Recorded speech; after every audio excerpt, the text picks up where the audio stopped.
Now, when it comes down to creating a podcast, whether that's audio only or whether that's video, a lot of people want to do it because they see a lot of benefit, whether it be for their business or just as a hobby, or they just see opportunity there.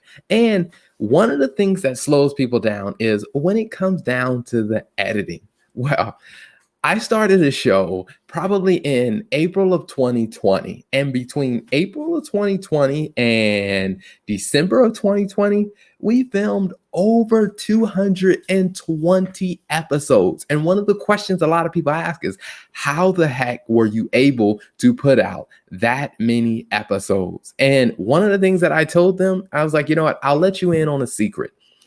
I figured out how to get my editing process down to less than 15 minutes. So in this training, I'm just going to walk you through exactly what I did to get my process of editing all of my episodes down to less than 15 minutes. Yes, from the time that I actually open up the editing software to completion, it takes me less than 15 minutes per episode. And in some episodes, I've been able to edit them in 7 minutes. Now, if you could figure out how to do that, trust me, you will be able to put out quality content, because that's another thing that people ask us. They say, how are you able to put out so much content with that level of quality? Well, in this training, I'm going to walk you through it. So when I am thinking about, the whole editing process, there's a process to it. That's why I'm able to do it in less than 15 minutes.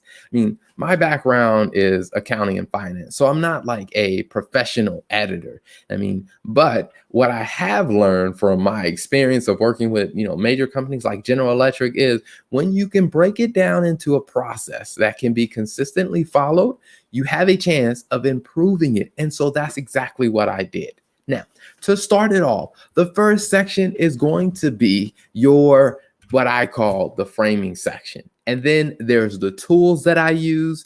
And then I'm actually going to just do a screen share and walk you through exactly what I did. So you'll be able to see me actually walk through an actual editing process in the tools that I use.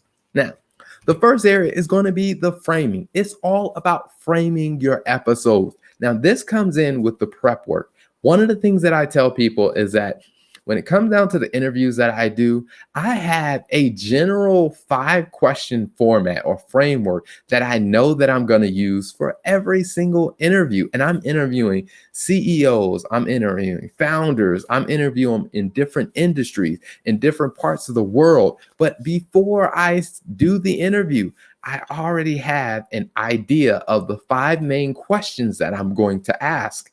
And I actually share that with the guest before we actually hop on to interview, because that's part of the prep work of putting it together. And you want to make sure that you start doing something like that if your interviews are going to follow a similar flow. Because what I see a lot of people do is they look at Joe Rogan and they say, well, Joe just sits down and he just talks and lets the conversation go where it goes. And you could do that. But one of the things that you also have to remember is Joe Rogan was a professional and still is a professional comedian. He knows how to read an audience. He has tons of years of practice in being able to walk an audience through a framework. And even when you think about it, his jokes follow a framework, just like every comedian. Because even when I think about comedians like Dave Chappelle, he has a framework to how he tells a joke. And that's what they develop in the years of practicing, when they spend years and years in small comedy clubs, testing their material, testing their approach, testing their delivery. So when it comes down to doing a podcast, I know on the outside, it looks like they just sit down and just start talking, but you better believe they have somewhat of a framework behind it. And that's what I learned in doing over 220 interviews in less than a 8-month time frame, is that you got to have a framework. The next step is going to be the actual recording. Now, when you're recording, yes, there are going to be questions that come up that you want to ask or things that you didn't know before the interview, which is fine. That is why the framework is not necessarily a script for you to follow. It just provides a frame for you to work within. And as long as you are keeping the conversation within that framework, then you're going to be good. And as you're doing the recording, what you can then do is keep in mind, hey, where am I within the framework? Am I in act one or am I moving closer to the closing?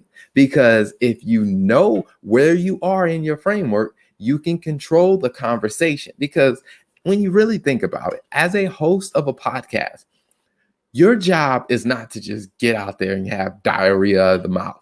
Your job is to guide your audience on a journey through the conversation. Your job is to keep in mind the destination of where you want to end up, and your job is to coordinate or lead the conversation in a way that your audience can follow what you're saying. So when you actually end up at the punchline, you can actually communicate the punchline in a way that your audience will get it. So that brings me to the last one, is the punchline. Now, one of the things that I tell people is if you know you want to create highlights from these interviews, you want to be able to chop it into pieces, then you need to keep in mind, what is the punchline? When it comes down to my interviews, I know that with all these interviews that I'm doing with CEOs and founders, that I want to be able to pull out what are the 2 tips that they would share with other business owners. So what I did is I strategically make that the very last question that I ask in the interview so that I know the punchline is going to be right there. And I tell them before we do the interview or before we start recording, hey, this is the question that I am going to ask you as the last question. That way they can think about it, they can prepare their answer, or they can start to brainstorm on what they think their answer is going to be. Now, sometimes when we're doing the interview, they may change it, but that's fine, because the thing that you want to keep in mind is the framework. So you've done the prep work, you're doing the recording, you're kind of following the framework you set out, and you make sure that you are clear where the punchline is. And you can set it up by either asking a question or making a comment that alludes to, hey, here is where the punchline is coming. So that's how you go through those steps of framing. Now, the next area are going to be the tools. Now, what I personally use is Zoom. Now, I'm starting to test it with StreamYard, which could be a very effective tool, but whatever tool it is that you use to record your content. And sometimes when it's just me and I'm not doing an interview of someone else, I just use the camera app that's on the computer. Now, as far as the technical tools that I use, I'm using a basic Amazon basic, mic that plugs into the USB port, and I have a Logitech 1080p camera, an HD camera that gives me higher definition, higher quality on the camera. But when it comes down to actually recording, I use Zoom, or I'm using StreamYard, or sometimes I just use the actual camera app on my computer. The next thing is another tool that I think is very, very essential is Camtasia. Now, this is Camtasia, but Canva.